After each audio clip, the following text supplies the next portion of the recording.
These teens got superpowers, but one of them is an incel, so things got a little dicey. Meet a high school teenager, Andrew Detmer. He's videotaping his life with a huge old camera he recently bought. As he gets ready for school in his room, his drunk alcoholic father Richard beats on his door, demanding he open it. Wait a second, old camera? Drunk alcoholic dad?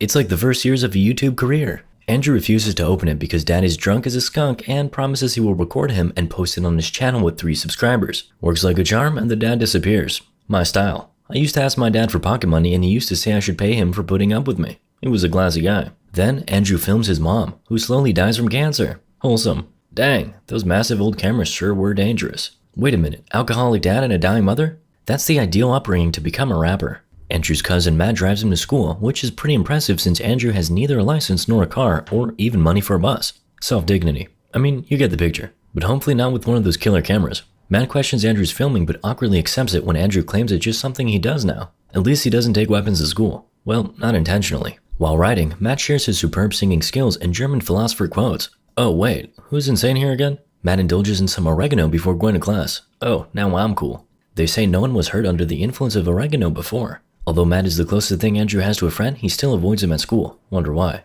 You know these type of fellas who pretend to be cool and don't hang with losers, but in reality, they're even bigger losers. Matt here. But Andrew's situation is even worse. He's a creepy, nerdy, unpopular dude who gets constantly bullied and harassed, particularly by a student named Wayne. Relatable. On the way home, Matt invites Andrew to a party that night. Andrew's reluctant, but Matt insists, as this is Andrew's last chance actually to socialize and not end up in a rope. Andrew says he'll consider it. Matt suggests that Andrew should leave the camera behind. No one loves TikTokers at a party, but Andrew insists on its important purpose of thinning the herd. It worked with mom and dad. Maybe it'll make bullies disappear too. That night in Andrew's room, a drunk Richard bursts in and throws Andrew off his desk chair. Damn it, bro. How did you forget to lock it? And even the camera doesn't work this time. Dad schools his son and demands he opens the bedroom door when he says so, because that's how successful dads roll. With that done, Andrew accepts Matt's offer to join him at the party. What a fabulous day it was. A bit of booze won't ruin it for sure. Matt tries to avoid Andrew at the party and asks him to socialize alone. It's like throwing a zebra at a pack of hyenas. What's worse, the guy doesn't even drink. You'll have a hard time living on this planet, bro.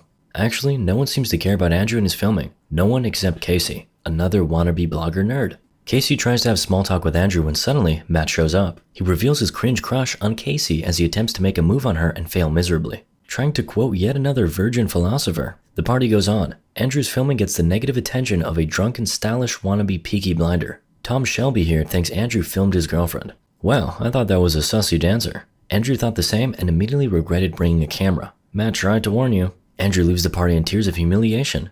He gets approached outside by Steve Montgomery, the school's famous star quarterback and future Obama #2. Steve needs Andrew, his camera, to record something strange Steve and Matt have found in the woods nearby. A hole in the ground that emits a loud and weird noise. So many holes at the party, but the boys pick the biggest and loudest one. Classy. After slight hesitation, the 3 enter the hole, gross, and discover a large, blue, glowing, crystal-like object.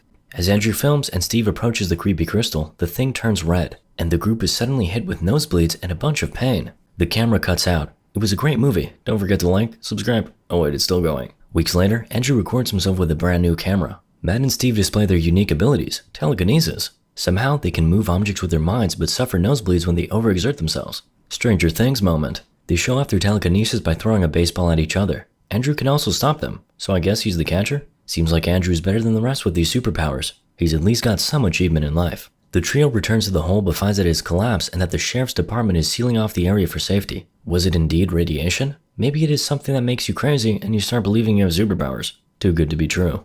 As Andrew drives with Steve in his car, the two bond. Steve also questions Andrew's filming habits, believing it creates a barrier surrounding Andrew. No girls allowed barrier, that's for sure. Not that they wanted to cross it anyway. Andrew thinks he probably likes that. Bruh, who needs girls when you have superpowers? And 2 boys to share them with. Like they shared that hole. Andrew opens up to Steve about his unhealthy home life with his sick mom and drunk dad, who was a firefighter but got injured and now can't even extinguish the fire in his pipes. Steve also has some problems in his family. His mom's cheating on his dad, and she was damn good too. I might even call her. Later that night in Andrew's room, we hear Richard loudly arguing with someone over the phone, revealing that he is financially struggling to keep his wife healthy. Andrew doesn't really care. He can float a camera now. Hooray! Come on, bro. Telekinesis some money to her. Or me. The 3 musketeers develop a close friendship and hang out with each other. Even Matt stopped acting like a huge loser, which for him is pretty much a second superpower. As their abilities continue to grow more powerful, Matt theorizes that their abilities function like a muscle, becoming stronger with use. They begin employing their abilities to do something edgy, At last, what will it be? Playing in a casino? Robbing a bank? Nah, they play pranks. Scaring children by levitating toys at them at a market and moving cars around in a parking lot. Imagine being even more useless. Hawkeye? Never mind. The boys keep developing skills, creating some mental barriers. Matt shares he's into altruism. No, not autism. It's when you want to help people. Seems pretty innocent until their abilities go too far when Andrew levitates a rude trucker off the road into a river. Boom. At least there's some action at last. Steve saves the man from the river and Matt calls the cops to take the man into medical care. Both are shocked and outraged that Andrew would carelessly go that far. Andrew doesn't understand their anger. So what? One casualty here? Another there? I feel it, bro. But Mr. Moral Matt reminds him that he has hospitalized a person. The whole thing results in Matt establishing 3 rules. They never use their powers against living things, they never use them out of rage or anger, and they probably should no longer use them in public. Boo, lame. You just started doing something fun with it. Andrew tries to object, which I find fair, but he's overruled when Matt insists it's what they need now, that they're growing stronger, and Steve agrees. These girls lost their testicles, throwing balls at each other too much. It started with one big hole, now there are just 3 little ones. The next day, Steve calls Andrew and Matt to a superhero meeting. That's a lot of trash around. But where's Steve? Oh, he's here levitating and stuff. Literally flying. Oh nice, you can do more fun stuff now, like pranking kids while flying. Matt has a harder time keeping up, and Andrew is the first to get it right immediately. They go for a flight to throw a football. Suddenly, a passing plane knocks Steve down. Andrew saves his life seconds before Steve is turned into licorice pizza. The boys are sharing some boy stuff. We find out Andrew hasn't clapped cheeks before. Honestly, I'm not that surprised. They agree to fly around the world together after graduation, with Andrew expressing an interest in visiting Tibet because of its peaceful nature. Steve and Matt joke at first. I would visit those Thai boys too, but they finally agree. Matt goes to Casey's house and attempts yet another miserable move on her by claiming he's not the smug nerd he used to be. Aren't you, Matt? Since getting these superpowers, you seem to get nerdier than ever. Too much communication with Andrew, I suppose. But Casey kind of likes it. After all, she's nerdy too. They must be made for each other. Meanwhile, Steve and Andrew sit on top of the Seattle Needle, talking about their potential futures and how Andrew's relationship with Matt was different before high school, being close friends before Matt started avoiding him. It's okay, school kids are the worst. Steve encourages Andrew to enter the school talent show to gain popularity. Showing card tricks in high school should give you some ladies, right? After all, chicks love magicians, don't they? Honestly, I have no idea. All I know how to do is make a second date disappear. I'm gonna fire my writer, dude. Before Andrew goes, his mother admires him and his friends. The boys here are wearing tuxedos, not seagulls crab like before. But his drunken father is suspicious of how Andrew gets to school without Matt giving him rides. The man has literally got nothing better to do. Maybe try working? What for? Social Security covers beer. Or that's what my friend said. Matt films a talent show when Casey comes up and films him. Is that the way Zoomers create relationships now? Like all you need to do to get a chick is to film her on TikTok? And if it gets at least 1,000 likes in an hour, you get to score. Oh, what a brave new world. Andrew amazes the school with Copperfield tricks. Juggling, tightrope walking, card tricks. It would make anyone snooze in the real world, but it somehow works here. And Andrew immediately turns from a bully's litter into the most popular man in the school. Whoever wrote this movie must have been homeschooled. That night, Andrew, Matt, and Steve celebrate at a house party, where Andrew is the center of attention. That's even more unrealistic than their superpowers if you ask me. Andrew drinks for the first time and meets his classmate, Monica, who's melting on him like a bar of chocolate in my hand while it's 100 degrees Fahrenheit. After a few minutes, they go upstairs. Okay, is this some kind of fantasy movie here? Come on guys, I can handle all that Harry Potter stuff, but not Andrew scoring after getting drunk. Oh wait, he threw up on her. Finally, some realism in the house. Casey is also at the party. She invites Matt to go somewhere else with her. Ah, whatever, you ruined it for me again, and I almost believed this was real. After his accident, Andrew gets back to being an increasingly hostile loser after logging onto r/incel. His father eventually discovers Andrew's camera and scolds him for keeping such an expensive item to himself while their family financially struggles. I feel you, bro, but if you could only drink 10 beers a day instead of 12, you could save those $700 in a month. Richard also accuses Andrew of wasting all his money, like there was ever something to waste, and claims Matt and Steve are not his friends, calling him an embarrassment. Oh man, such a glassy alcoholic dad. It's like they've written him from a book, or my diary. Anyways, Andrew has had enough and calls his dad an idiot. Richard goes on a physical lesson of respect, because that's how you gain your son's love. But Andrew thinks differently. Finally, he gets tired of getting beaten all day long, so he uses his abilities to overpower his dad and throws him against a wall. Well, Richard got lucky. Andrew's outburst inflicts nosebleeds and pain on Steve and Matt.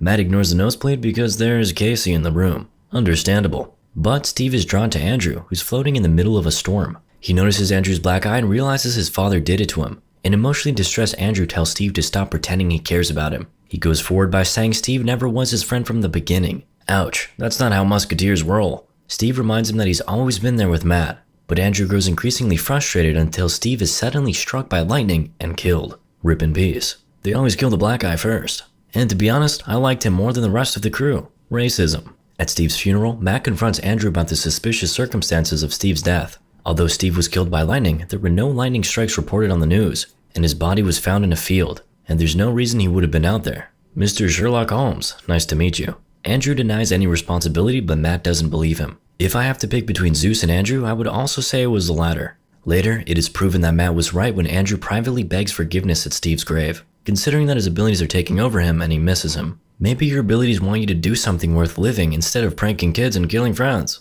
Come on, bro, get a hold of yourself. You're literally the world's most whiny superhero. Andrew grows distant from Matt and again finds himself alone and unpopular at school. Relatable. Finally, everything goes back to normal. Or does it? After being bullied by Wayne again, Andrew uses his power to tear several teeth from Wayne's mouth.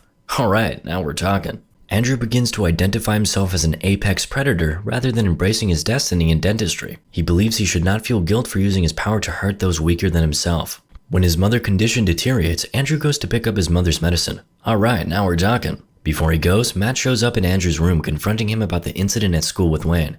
Leave us alone, Matt. The only valuable thing you did was Casey. Annoyed, Andrew tries to brush him off, but Matt gets aggressive and reminds him about the rules. Rules, schmools, let's just go crazy. Andrew, finally having enough of Matt, aggressively and desperately assures him he's not breaking the rules and tells him to stay out of his life. At the pharmacy, Andrew finds out his mother's medication is too expensive. But Andrew's got a plan. Andrew wears his dad's firefighter costume and goes on a manhunt. Haha, at last. He decides to mug local thugs. Sounds like an act of revenge, and they actually immediately identified him. Seriously, this guy could steal Mona Lisa from the Louvre with his abilities, and instead he goes for local thugs that don't even have enough money. Andrew then robs a gas station where a cashier comes back with this shotgun, which causes an explosion. At last, some peace for a young fella. Andrew gets into the hospital and is under police investigation. So this is it for a predator supervillain? Not at all. At his bedside, his upset father informs the unconscious Andrew that his mother has died. Oh man, if only you spent less time pranking kids. Richard angrily blames Andrew for her death, accusing him of forcing him out of the house to look for him when his mother needed him. Believing that Andrew can hear what he's telling him, he demands Andrew to stand up and apologize for taking him away from her in her final time of need. Give him a break, man, at least once. Andrew has enough of this lame douche, wakes up, grabs his father's hand, and blows out the outer wall of the hospital room. Yeah, go Andrew. Show me, if there's anyone to show it. Mob Psycho, anyone? Meanwhile, Matt attends a family birthday party with Casey. He suddenly experiences a nosebleed. You got it right, Andrew is in trouble. He sees a television news report about the hospital explosion and knows it was Andrew immediately. Matt and Casey ride to the hospital and find Andrew floating outside the building, dangling his father over the ground by his ankle. Andrew throws his father, blaming him for driving him into this insane state. Oh wait, Matt saves him. So you're telling me the only person who will die in this story is Steve? RIP to the only cool one in the group. Andrew proceeds to wreak havoc with his superpowers, picking up Matt's car and nearly killing Casey before Matt saves her life. Matt has to reveal his superpowers too when he confronts Andrew at the Space Needle. Well, at this moment, the whole city is aware of two super powerful losers fighting each other because there's apparently no crime to fight, no money to steal, and no cheeks to clap. Maybe we should instigate a kind of Hunger Games for incels. Matt tries to reason with Andrew, telling him it's not too late to turn everything around, and they can start over. With his superpowers, that's a great idea. Just roll on to Tibet, boys. But Andrew contradicts this and berates Matt for abandoning him when he needed him the most. These Omegas. If you have a loser who constantly gets bullied, finish his struggles. Still, water runs deep. Matt tries to remind Andrew. Thanks for tuning into Recaps Movies. If you enjoyed this video, make sure to hit that subscribe button and turn on notifications so you never miss an update on the latest movie shorts we're covering. We're always on the lookout for new and exciting films to discuss, so don't be shy. Let us know your favorite movies in the comments below. We love hearing from you, and your suggestions help us create the best content possible. Thanks for watching, and we'll see you in the next one.